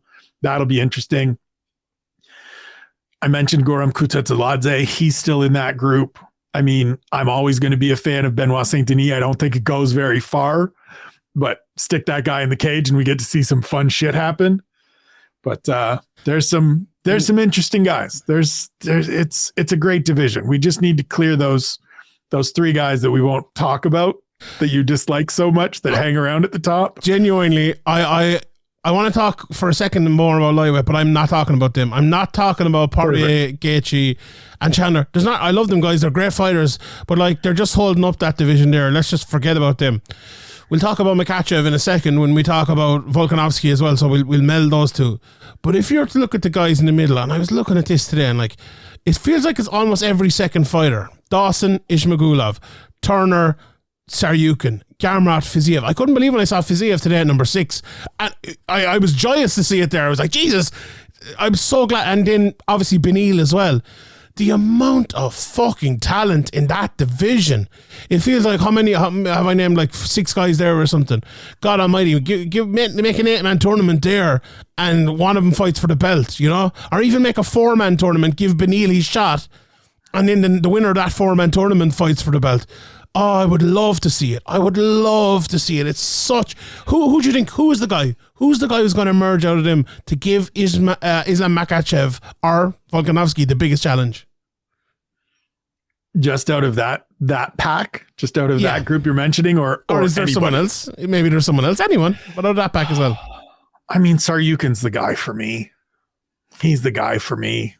Like, you keep seeing little bits of improvement and little bits of, like, he just beat a dude that was on a 19 fight winning streak, and he's really good. I didn't think he was great in that fight. So you and I probably have very different metrics in how we look at athletes and look at fights. I don't mind the fact that he's a guy that can go out there and slow it down on you. He can go out there and just drag you into the muck and be like, cool, we're going to hang out over here. It's not entertaining. It's not exciting. That part of it isn't exciting, but that he was able to do the things he did to Damir Ismagulov, who we just praised for having beaten Yoel Alvarez and having been on the run that he was on. He's the guy for me. I think Fiziev is the most entertaining of that pack. I think Jalen Turner and Grant Dawson, who we've talked about already, are both like, Jesus, they could just keep bolting pieces on and getting better. Like, as you said, just put them all together. Take all the guys that nobody wants to fight and stick them in a soup bowl, spin it around and create a good set of matchups. Because it's true, like, Saryukin on the weekend saying, like, none of these guys want to fight me, that's why I faced Ismagulov, is the same thing that Fiziev said going into his fight against RDA and coming out of his fight against RDA. All of these guys that are ahead of me are going to come up with some reason why they don't want to fight me. We keep seeing it. If that's the case, great. Let's just fucking move forward. Let's just move on. It feels like they're just going to probably make Fiziev versus Dariush now. And then, like, the winner of that, they even get a title shot. Like, well, what's Oliveira going? I don't know. I don't even want to really discuss that because we don't know, and it's just going around and around in circles. But God Almighty, the talent there is phenomenal. Makhachev versus Volkanovski, like, okay, we might say it's holding up the divisions, and we might say, like, Makhachev is just the champion, and he needs to give other guys opportunities that he got and stuff. And we might say, look, Volkanovski has spent the last 3 years fighting Max Holloway, and there's plenty more guys who deserve it. But what did I say earlier on? My New Year's resolution. Let's make it a New Year's resolution again. You give me a great fight, and I'll fucking take it. And this is a great fight. Do you know what, Spencer? I think Volkanovski will win. I think he certainly has a better chance than maybe some people think. I haven't sat down and really poured into it yet and looked at, styles and all of those things. But if you think this is Islam rolls, you're out of your goddamn mind. Alex Volkanovski is the most complete fighter in the UFC, in my opinion. Like, without a doubt. Yeah. I'm happy to have the conversation and have the debate, and people will say, well, his grappling. Sure. He's not a guy that's out there hunting for submissions, but you give me the ability to make all those reads on the fly and all those changes. You give me the grittiness to survive those nasty submission attempts from Brian Ortega. Ask Brian Ortega about his grappling. Yeah. I'll tell you. You go through and you watch that third fight with Max Holloway where it's just one-sided, and the beating he put on Chan Sung Jung before that. This dude's the real deal. And so, can you make an argument that Islam just got the belt and he should face somebody that's in line? Sure, 100%. Beneil Dariush deserves his shot. He has done enough to merit an opportunity. But I tell you what, eking one out, or not even eking one out, beating Gamrot and then coming out and saying, I'll face 300 guys, is going to make the UFC decide to put 300 guys in front of you. And yes. I'm not usually the guy that's like, hey, call out City. But like, Beneil's won because of his personality, because of the perception of him, because he's been marred by injuries at certain points in his career. That dude needed to come out and be real forceful, and instead did the like, no, I'm a nice guy, I'm happy to do whatever needs to happen. And he's as you said, he's going to end up facing Fiziev, and that could go sideways in a heartbeat. And so, listen, you want to do champ versus champ. They were talking about it all the way up. You knew this is where it was going to go. I don't think Volkanovski is avoiding anybody necessarily at featherweight. I don't think it's a situation where somebody is right there, should be facing him, and it's blasphemy that he's leaving. This is the right thing for him. It may be a little early and unnecessary for Islam, but that's fine. He's won 10 straight in the UFC. He dominated Charles Oliveira. And as you said, you want to give me fun, entertaining fights? I am here to be excited about them, not to be critical of them. Indeed. The one guy I would say that is getting a bit screwed by this at featherweight, I think, is Arnold Allen. And not screwed once, screwed fucking twice. Because they have made this interim belt. I didn't just dream that, did I? Yair versus They have made the interim belt. Yes, It is on the 284 fight card in Perth behind Islam Makhachev. Oh, really? And Alex Volkanovski. Yeah. Okay, I didn't realize that now. That's kind of mad, that the fact that they're both fighting on the thing, but on the same card as the champion is fighting. But that's not the first time the weird thing is happening. Remember the day before Jose Aldo was given the title fully, they made an interim title fight between Anthony Pettis and Max Holloway. Wasn't that the case? The featherweight division, they're used to doing that. But anyway, yeah, it was mental to me. Like, what is Yair Rodriguez getting a title shot for? Like, he's won one fight. Okay, he's a good fighter. I love Yair Rodriguez. I'm a big fan of his. But like, do you want the answer?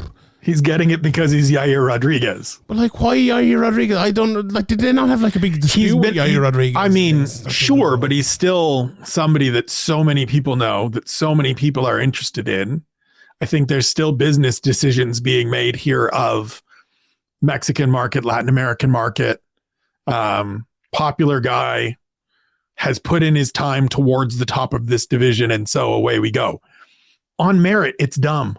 On merit, it's like Josh Emmett merits it more than Yair Rodriguez. Absolutely. And Arnold Allen merits it above both of them. 100%. And has probably lapped them both. Yeah, agreed. It was an easy one to make, like Allen and Emmett. Doesn't like it made complete sense to make that if you're making an interim title fight. And I have no problem with the interim title fight here at all. You know, he might be gone away forever, like, so that's fine. Right. Yeah, that's just frustrating. But like, you look at the rest of that division and the quality, like Topuria, you can't help but think Topuria and Volkanovski one day will meet, and one day will, I don't know, maybe we'll discover a nuclear fission or something when the two of them meet, because I don't know what the fuck is going to happen there. It's just going to be insane. Also, Spencer, Jonathan Pierce is number 15. I've never heard of Jonathan Pierce. Who's Jonathan Pierce? You've never heard of Jonathan Pierce? Never heard of Jonathan. Is he good? Is he? Jonathan Pierce has been doing very good things since he came to this division. So he made his debut in the UFC. He's a Contender Series grad. Oh, that's probably made his debut in the UFC at lightweight in Boston against Joe Lozon and got trucked. Oh, Went back down to featherweight and is unbeaten since. He's the guy that beat the holy hell out of Darren Elkins a couple weeks ago in Orlando.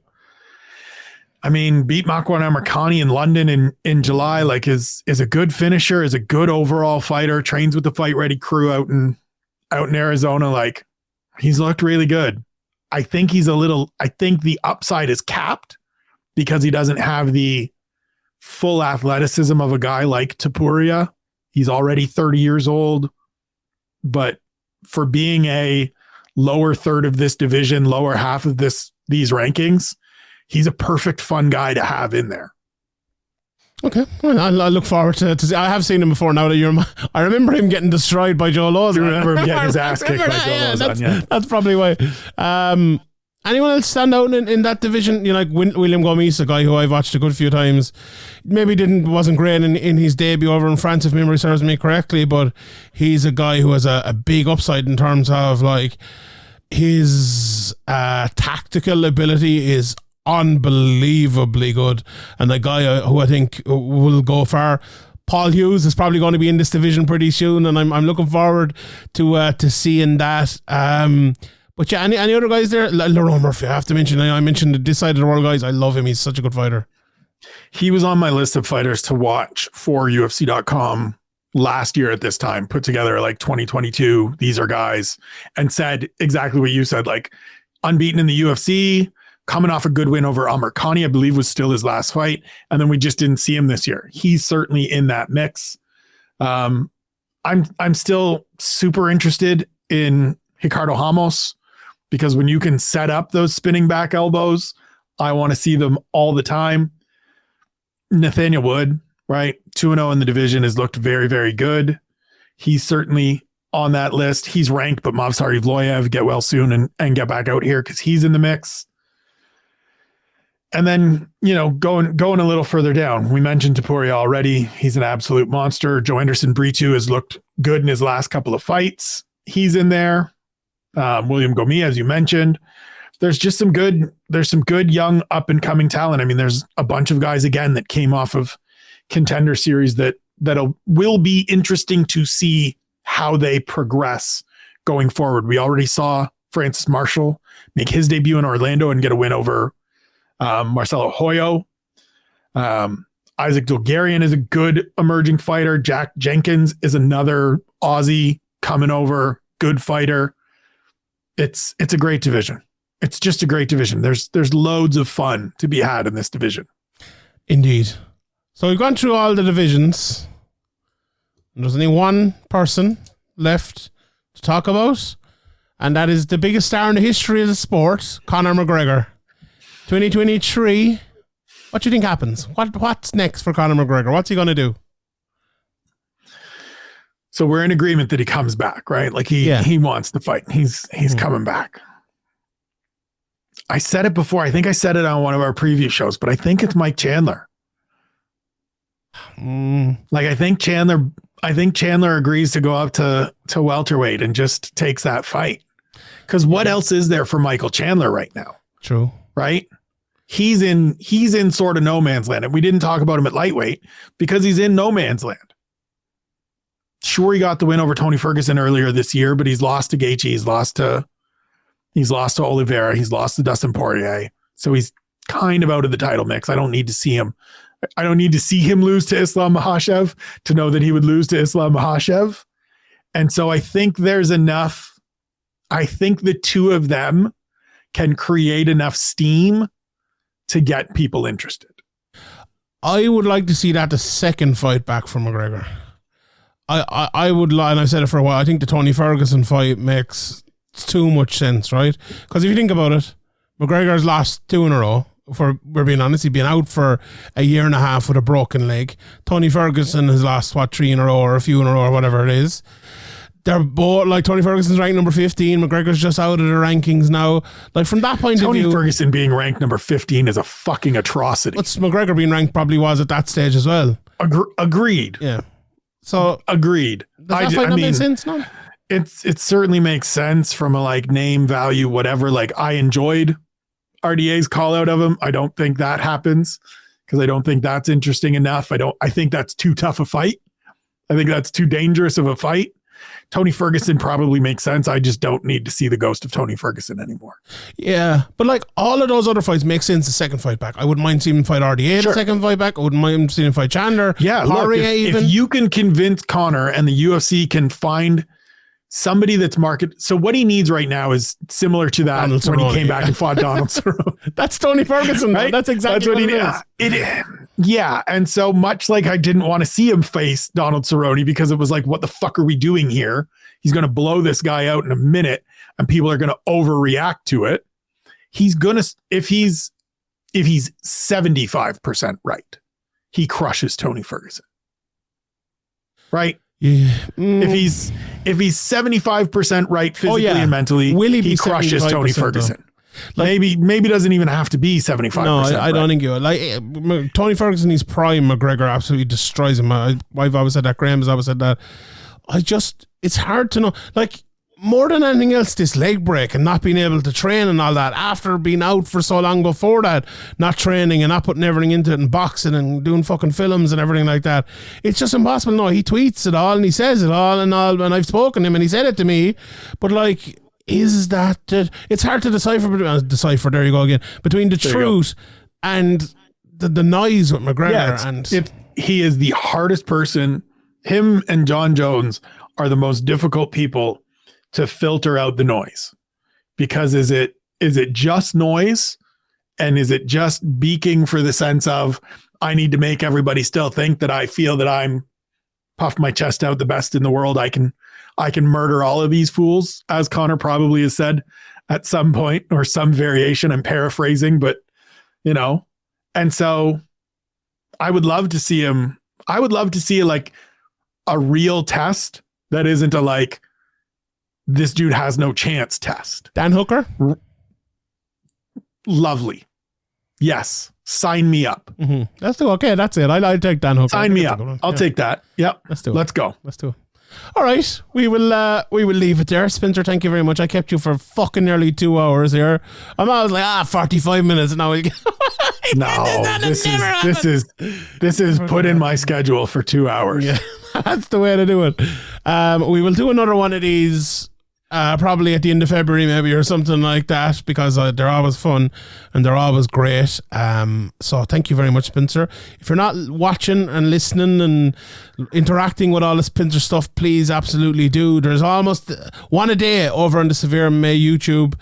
at eSpencerKite over on Twitter. You'll find it all there. You'll find it all on SevereMMA.com as well, and at SevereMMA on Twitter, doing some brilliant work, betting shows and previews and all of the Jonathan Pierce's. If I was reading Spencer stuff, I'm sure I would have heard of Jonathan Pierce, and I probably did at some stage, but my memory is so terrible. But that's where you get all of that, and that's where you see all of that, and I encourage everyone to check all of that out, as well as all the other great work with all the other great lads up on SevereMMA. So thank you, Spencer. Thank you to everyone for listening. Merry Christmas to everyone. Happy New Year. Happy holidays. Happy Hanukkah. Whatever way you celebrate it, happy to you. And we will leave it there. Good luck.